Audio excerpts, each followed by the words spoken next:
Learning to recite the Quran is an easy task if it is done the right way.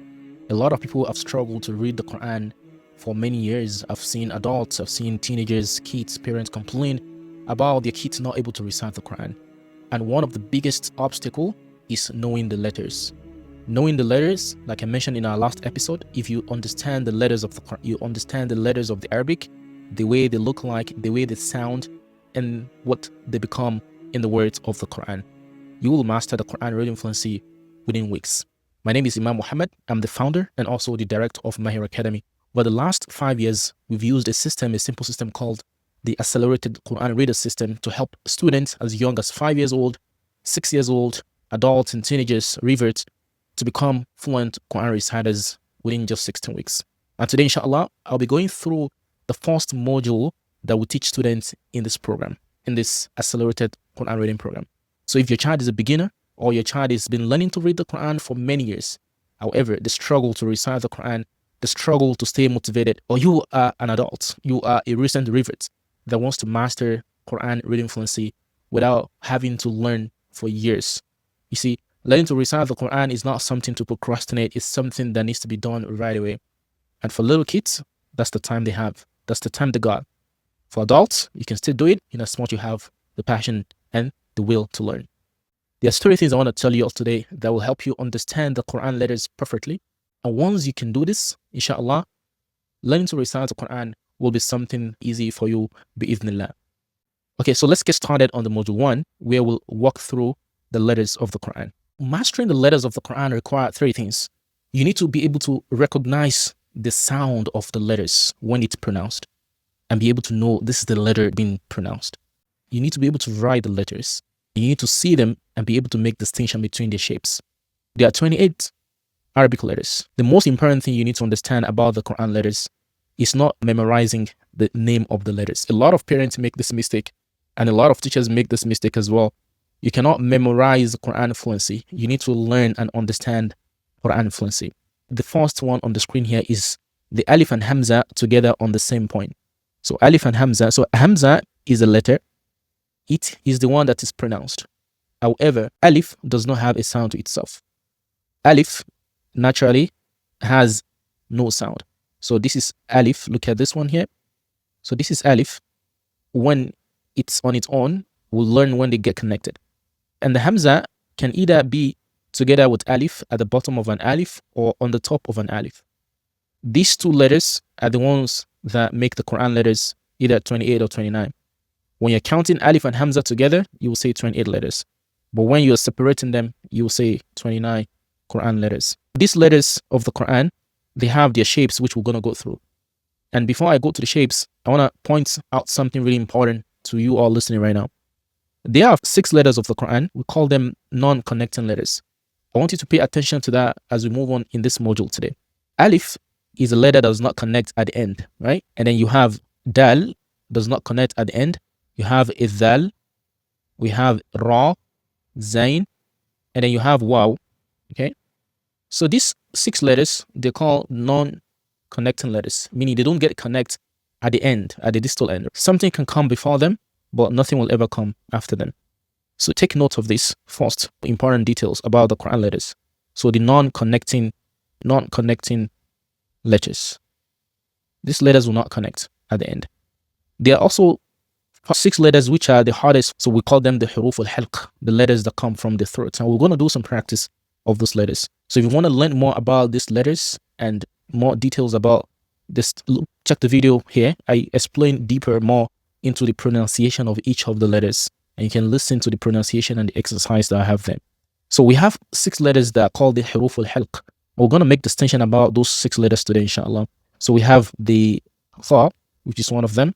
We have the Ghayn, right? We have the Ha, we have the A, we have the Hamzah and the Ha. These are called the throat letters.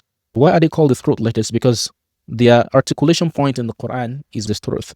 So they're called the throat letters. And one thing you need to understand about these throat letters is that they're actually very close to each other. And their articulation can bring confusion into the meaning of the Quran words. Like this one here, this first one here is the Kha, right? The Kha is a letter that comes out from the al-Halq, right? It comes out from the points very close to the tongue. Kha, kha, kha, kha, right? The other letter which comes from the same articulation point is the gha, like ghayri, ghayri, not gayri, gha, right? When you see the letter ghain, gha, gha, gha, gha, gha. You see, this is how it's pronounced, not ga, gha, gha, gha. And then you have the next set of letters, which are called the letters that come from the one, they come from the middle of the throat. And you have one of them, the ha. So the ha allows the sound to come out without you squeezing your throat. It's going to be ha, ha, ha, ha, ha. But when you see the other letter, which is the ain, you're going to squeeze your throat. And so when you have these two letters together, people pronounce them the same way, which is wrong. It's messed up the meaning of the words of the Quran. And the last set of the Huruf al-Halq, which are the throat letters, is the Hamzah and the Ha. So it's something very profound about Hamzah and Ha. A Hamzah, it comes from the bottom of the throat, and the same as Ha. However, the Hamzah, it comes out straight away without any echoing. Right? This is Hamzah. When you see the Ha, you have it pronounced together with echo and also with the sadr, with your chest, right? Ha, ha, ha. So this is this one. Ha, ha. What is this? There's an app that I would recommend for you guys, for those of you who are still beginners. It's called the Quranic app.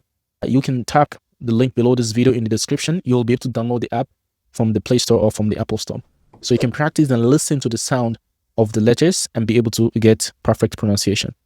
One thing before we go today in this session, as I mentioned earlier, there have been previous lessons which we've done and explained in detail. Look at the video on top here. You'll see lessons on the Quran letters where we go and went into pronouncing each of the letter. Today, before we go, I want to show you guys something which is so important that you all need to understand. It's the position of the Quran letters. And this is one of the hardest things that a lot of students struggle with when they learn the Quran. So you need to be able to understand the positions of the Quran letters. Like for instance, I mentioned something earlier about the letters that do not join at the end. Alif is one of them. If you see, this is an Alif right here, right? Alif on its own, it doesn't put on its own like this. This is Alif. But when you see Alif in the middle of a word, it has a different shape, right? When you see Alif in the middle of a word, it has a different shape. Look at Alif, right? This is in the beginning of a word. It can be like this on its own in the middle of a word. But the moment Alif is at the end of the word, look at how it looks like, especially when it's connecting to another letter. So you need to be able to make distinction between all the shapes. Some letters can have up to 5 shapes. Ha can have up to 5 shapes.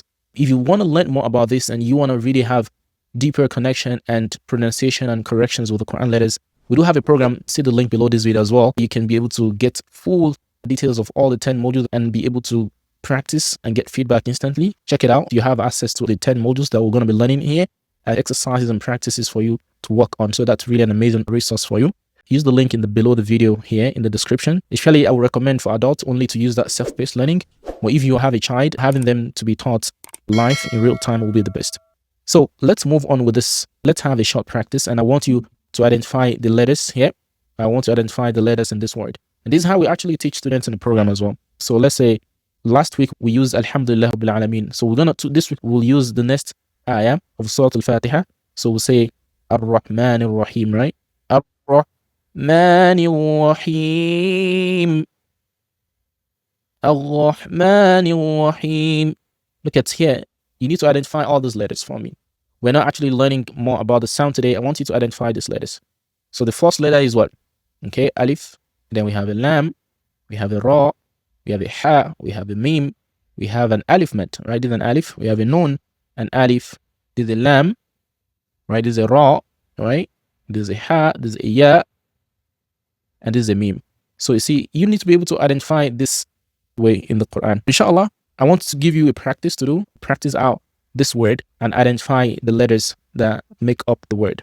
I want you to identify this word and identify the letters. So I will say Rahma, right? This is the word. Right? So this word, and I want you to check this word as well. Right? Right? So try to identify the letters in this word. This is just a tip of an iceberg. If you want to learn more and get your child to be a fluent Quran reciter, use the link below this video and check out to see how we've helped hundreds of students over the last 5 years to become fluent Quran reciters. And so your child can learn to recite within just 4 months. If you have this passion, maybe your child has been learning for many years and you want to get them to recite the Quran on time, here's the opportunity to use the amazing curriculum we designed here to get him to pace, inshallah. If you have anyone that actually is interested in Quran reading fluency, let them subscribe to this channel, share this video with your loved ones, and follow me next week, inshallah, where we do some practice of reading words from the Quran. Assalamu alaikum wa rahmatullahi wa barakatuh.